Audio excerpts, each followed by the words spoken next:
while until they figure it out. But Grayson, big recruiting weekend for Baylor again this week. You're going to be up here all day tomorrow. Visits and all that. How have you seen? I know that they picked up some recruits this week. They lost a recruit this week. How has it gone so far? If you had to grade, is everything kind of going according to plan right now?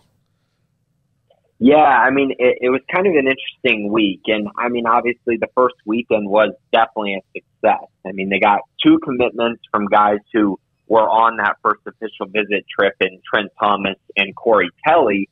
And then, of course, they kind of got not necessarily a surprise commitment, but a commitment that was, I guess, a little earlier than to be expected because Wes Tucker was just at Baylor camp, decided to commit, even though his official visit is actually this weekend. He's there now. So those 3 commits, they lost a commitment from Javion Wilcox, the safety out of Lake Belton.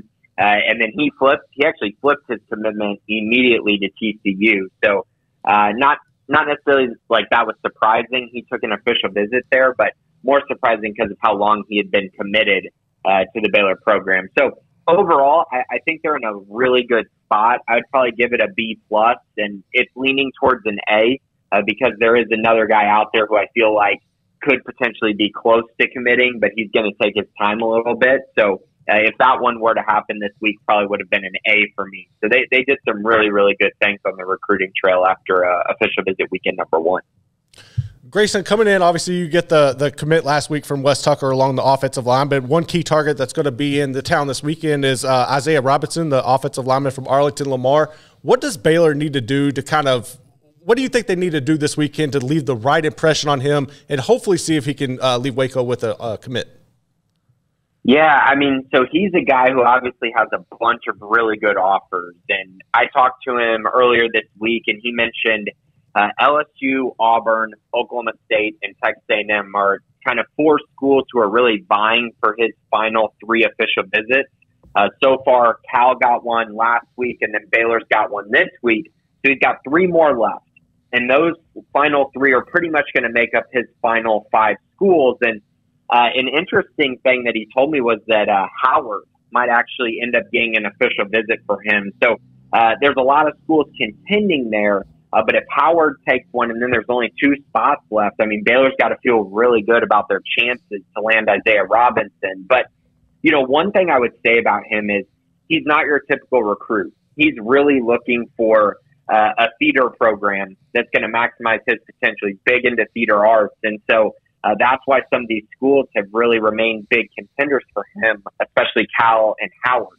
So I think Baylor's going to have to figure out a way to bridge that gap. I know they have a music school, and I know, when I was there, they had all kinds of plays and guerrilla troupe and all that kind of stuff. So hopefully they're able to sell that to him.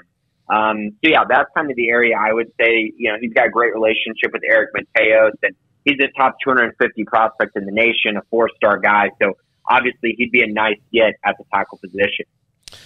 Grayson, this weekend, who do you think the biggest key is that they make an impression on or maybe even get a commitment from?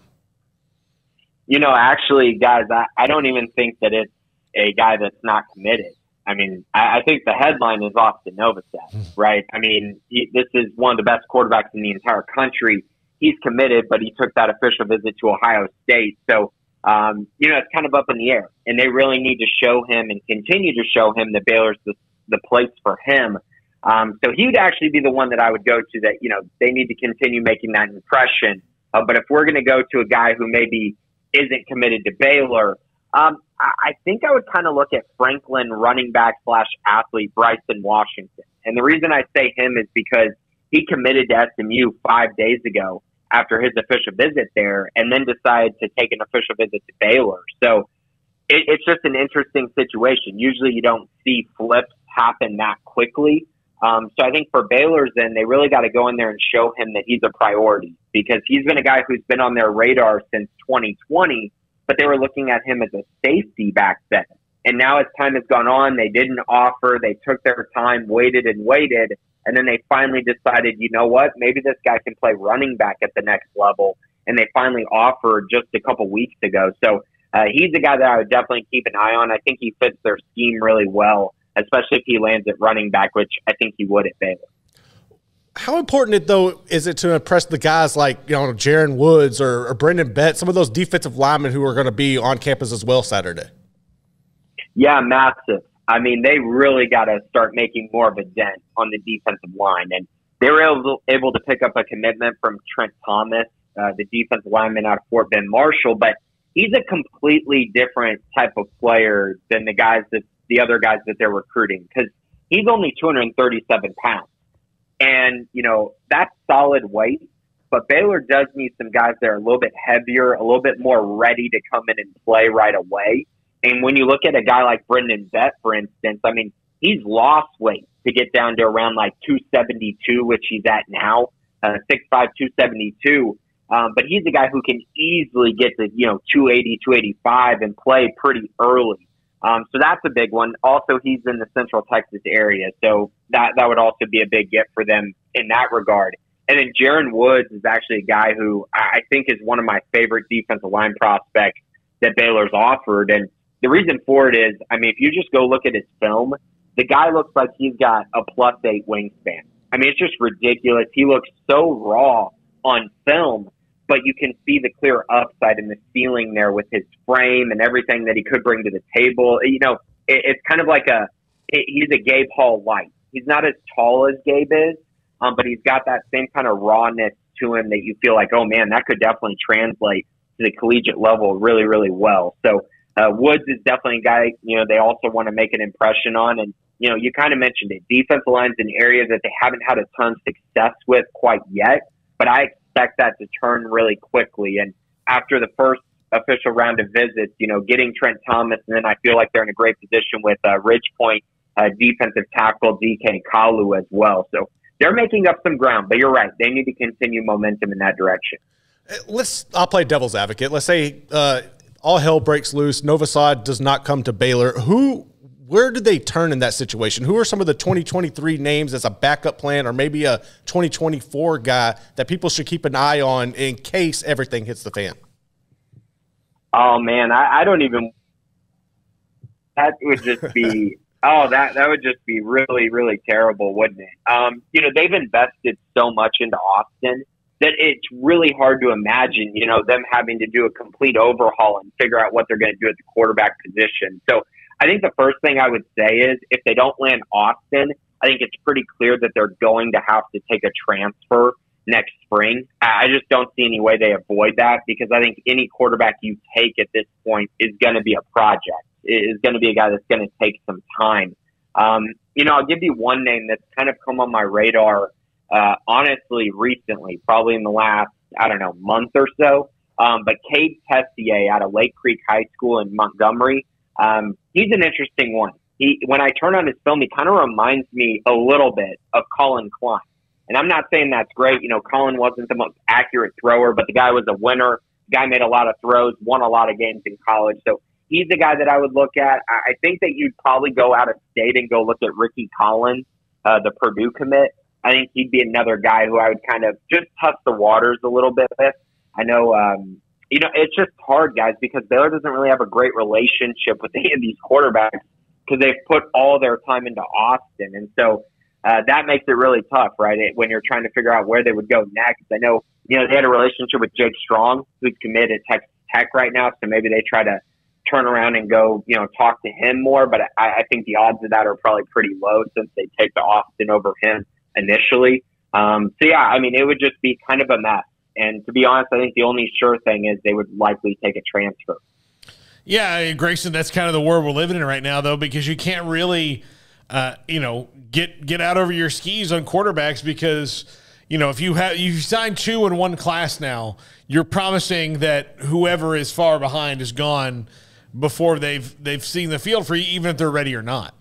So it's such a dicey proposition. You can't really go. There used to be times where you could sign 2 quarterbacks in a class and let them battle it out and see what happens. But that's not really the case anymore. Yeah, you're exactly right. And it's even gone further away from that for Baylor. They didn't even take a quarterback in the 2022 class. So it's more like going away from taking, any quarterback in a class, because you're like, okay, we'll invest all our time in this one quarterback that we think can be great. And if it doesn't work out for us, we've invested all this time, then you know what? We'll just try to find a transfer, someone who can come in and supplement for depth. And, that would be a really unfortunate situation. I don't believe that's going to happen. I do think as of right now that Austin is going to end up, sticking to his Baylor commitment, going to the Elite 11, wearing all kinds of Baylor gear, putting on a show, ending up being a top, 6, top 5 type quarterback prospect in the nation, and then signing with Baylor and enrolling in January. Grayson, we've talked about the camps in general, the numbers, and really some of the differences between how Aranda goes about doing his camps compared to what Rule and them did. But I believe that's the 25th. This camp is already sold out. What does that say about the trajectory of the camps and the development of them under Aranda and his staff?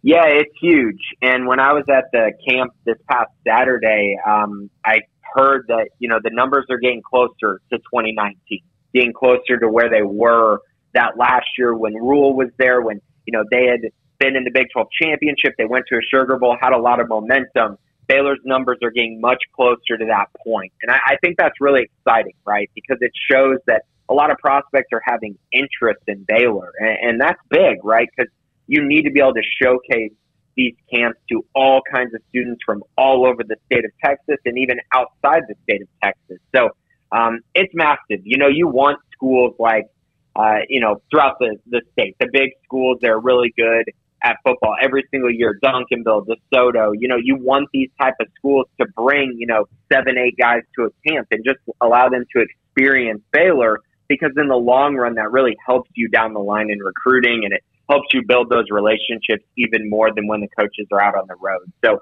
yeah, it's huge, and I do think that you're starting to see a trend there. And I think as Baylor continues to have success on the field, it will help their camp turnout and in return help their recruiting in general. Why has Dave Aranda been able – is it because he was at LSU and Wisconsin before, been able to get in with more 5 stars and 4 stars without – this year, notwithstanding, right from the jump, he was already doing that.